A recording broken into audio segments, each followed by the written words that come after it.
আমি এই মুহূর্তে দাঁড়ায় আছি আপনার সাভার জাহাঙ্গীরনগর বিশ্ববিদ্যালয়ের পাশে, অর্থাৎ এই জায়গাটার নাম হচ্ছে গোকুলনগর বাজার। গোকুলনগর।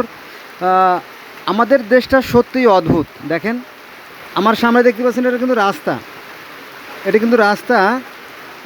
আমরা জানি যে বৃষ্টি নামলে রাস্তা উঁচু থাকে, আর রাস্তার পানিটা গড়ায়ে রাস্তার দুই পাশে খানা খন্দে অথবা খালে বিলে যায়। অথচ দেখেন যে এই যে পানি, এই পানি যাচ্ছে কোথায়? পানি যাচ্ছে রাস্তায়। দেখেন, হ্যাঁ, এই দেখেন এই পানির স্রোতটা কিন্তু রাস্তার দিকে। দেখেন, এই দেখেন, এই দেখেন, এই যে গ্যান্ডারের খুশাটা দেখেন, এই দেখেন কোন দিকে যায়। ওই দেখেন, দেখেন, ওই দেখেন, এই দেখেন, এই দেখেন, দেখেন।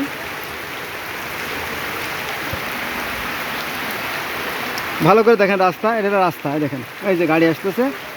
এবার আপনাদের হয়তো বিশ্বাস হবে যে রাস্তায়। দেখেন, এই দেখেন, হ্যাঁ, এই দেখেন।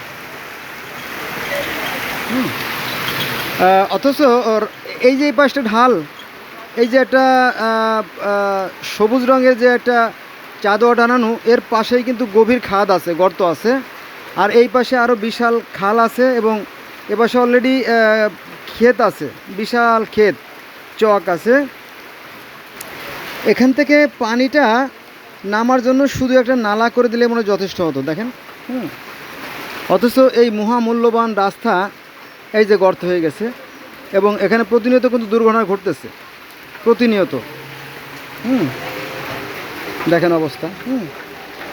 এখানে বিশেষ হচ্ছে যে এই যে রাস্তার যে কংক্রিট, এর নিচে পানি জমে যায়, ফলে এখান থেকে গাড়ি গেলে ওই এবড়ে থেবড়ে ভেঙে যায়।